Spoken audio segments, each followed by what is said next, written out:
All right, I know I missed my post for International Women's Day. I was busy, my bad. But for that day, I'm going to go ahead and talk about the rap and hip hop albums from women that I absolutely love.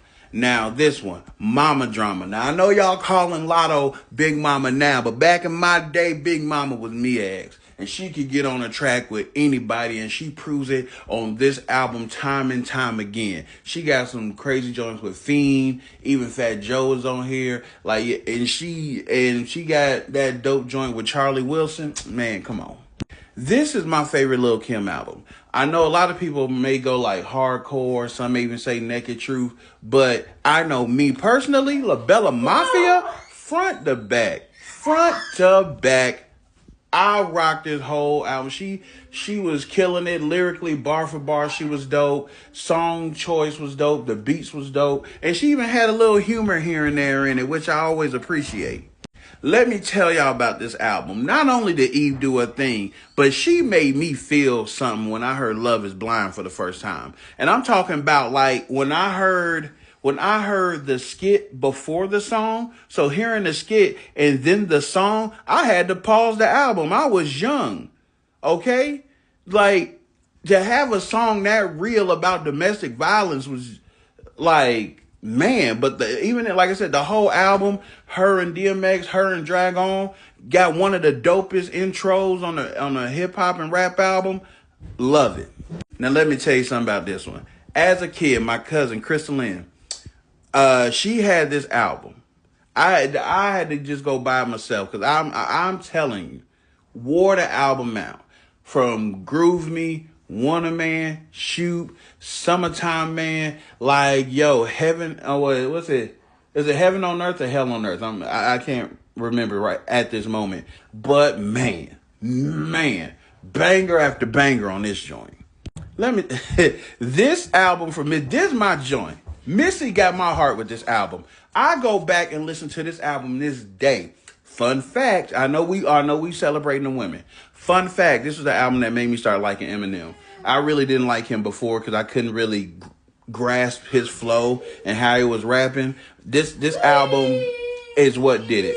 But outside of that, my son being all extra loud. Outside of that, if we did it, banger. You don't know who you messing with, banger. Like her and Lil Mo going back and forth.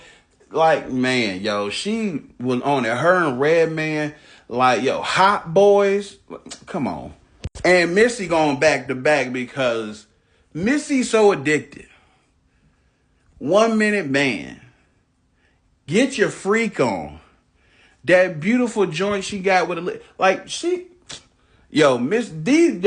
Missy went back to back. I know there's Missy fans who really be digging, but I'm just saying for me personally, doggone the Real World and Missy was in her bag heavy on them joints.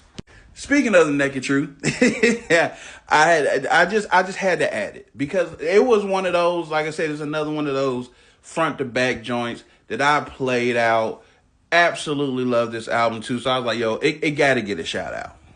If you know me, you know as a youth, Hypnotized Minds, Hypnotized Camp Posse all day, every doggone day.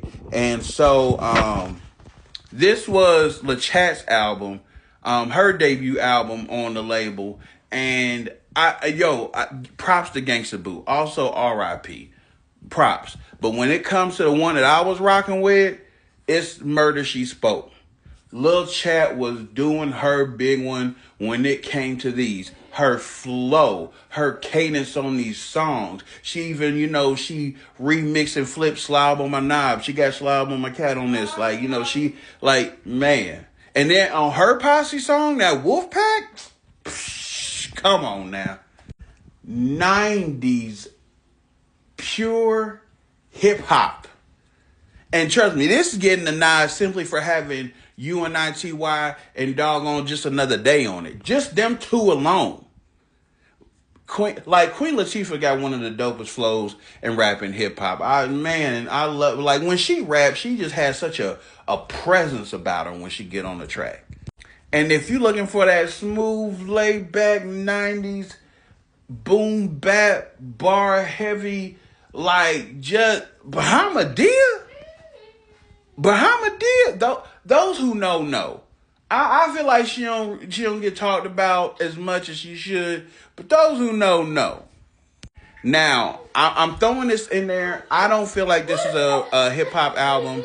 I personally feel like it's a neo soul album, but it does get that hip hop title a lot. I think because it has hip hop elements in it, which is the reason why it gets that. Like I said, me personally, I consider it a neo soul album, personally speaking.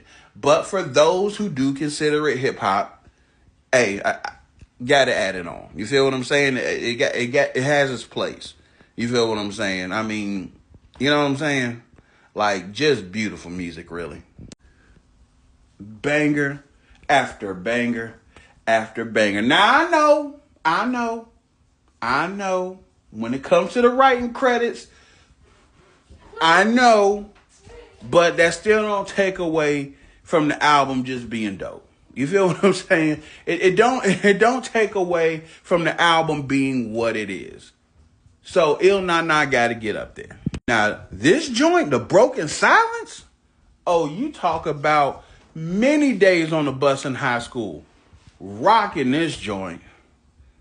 Oh, man, I was heavy on this album, especially when it dropped. Like I said, I'm on the bus to school and on the way back from school, bumping that Foxy.